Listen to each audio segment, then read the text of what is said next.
Hello guys, ഇന്ന് night ഒരു cooking വ്ളോഗാണ്. വെലിങ്ങനൊന്നുമല്ല, ചെറുങ്ങനെ ഞാൻ ഉണ്ടാക്കുന്ന ഒരു ചെറിയൊരു കുക്കിംഗ് വ്ളോഗാണ്. അപ്പം നിങ്ങൾ എല്ലാവരും ഈ വീഡിയോ ഒന്ന് സപ്പോർട്ട് ചെയ്യണം. ചില സമയത്ത് ഞാൻ നല്ല കുക്കിംഗ് ഉണ്ടാക്കും.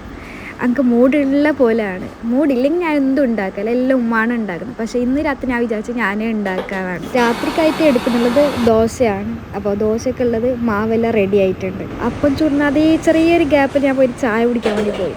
ചിപ്സും ചായയാണ്. ചായ ഞാൻ കുടിക്കലില്ല. ഞാൻ ചിപ്സ് മാത്രം തിന്നിട്ട് ഞാൻ വന്നു. അതിൻ്റെ നേരെ കുക്കിങ്ങിലേക്ക് ഇറങ്ങി. നമ്മളെ പണി നേരത്തെ കഴിയണമല്ലോ. അത് ഞാൻ നേരെ ദോശ ഉണ്ടാക്കി. ദോശ അതിന് ഫുള്ള് ചുട്ട ശേഷം കാണാം. നമുക്ക് ഇന്നത്തെ കറി പാരക്കറിയാണ്. ഞാൻ ഫസ്റ്റാണ് വെക്കുന്നത്. എനിക്കറിയില്ല ഇതെങ്ങനെ ആവുമെന്നല്ലോ. നമുക്ക് നോക്കാം. അങ്ങനെ തക്കാളി ഉള്ളിയെല്ലാം മുറിച്ചിട്ടായി. ഈ ഉള്ളി മുറിക്കാൻ മെയിൻ പ്രശ്നം കണ്ണിന്ന് വെള്ളം വരുന്നത്, ഭയങ്കര കണ്ണ് കത്തൽ. അങ്ങനെ ദോശ റെഡി ആയിട്ടുണ്ട്. ഇനി കറിയാണ് ഉണ്ടാക്കേണ്ടത്. ഈ കറി എങ്ങനെ വെക്കുന്നത് ഞാൻ ഉദ്ദേശിക്കുന്നത് ഒരു മസാല ടൈപ്പായിട്ട് നമുക്ക് വെക്കാമെന്നാണ് ഒരു പ്ലാൻ. മെയിനായിട്ട് കുറച്ച് ഓയിൽ ചേർക്കുക, ഉള്ളി ഇടുക, തക്കാളി ഇടുക, നല്ലോണം ബാട്ട്. അതെനിക്ക് ഞാൻ കുറച്ച് ഉപ്പും മഞ്ഞൾപ്പൊടി ഇട്ടിട്ടുണ്ട്. പിന്നെ എല്ലാ മസാലയും മിക്സാക്കി ഇട്ടിട്ടുണ്ട്. മസാല ഞാൻ പറയേണ്ട ആവശ്യമില്ലല്ലോ. എല്ലാ മസാലയും നമുക്ക് നമ്മളെ പോലെ ഏത് മസാല ഉണ്ട് എല്ലാ മസാലപ്പൊടിയും ഇടാം. നല്ല ടേസ്റ്റ് ആണെങ്കിൽ അങ്ങനെയല്ലേ ചെയ്യണം. അങ്ങനെ മീൻ കയറ്റി വെച്ചിട്ടുണ്ട്. ആ മീൻ ചട്ടി കെട്ടിയിട്ട് കുറച്ച് ബെകാൻ വെക്കുക. അങ്ങനെ ആ പണി കഴിഞ്ഞ ശേഷം നേരെ ചായ വെക്കാൻ വേണം. അടുത്ത പണി ചായ വെക്കലാണ്.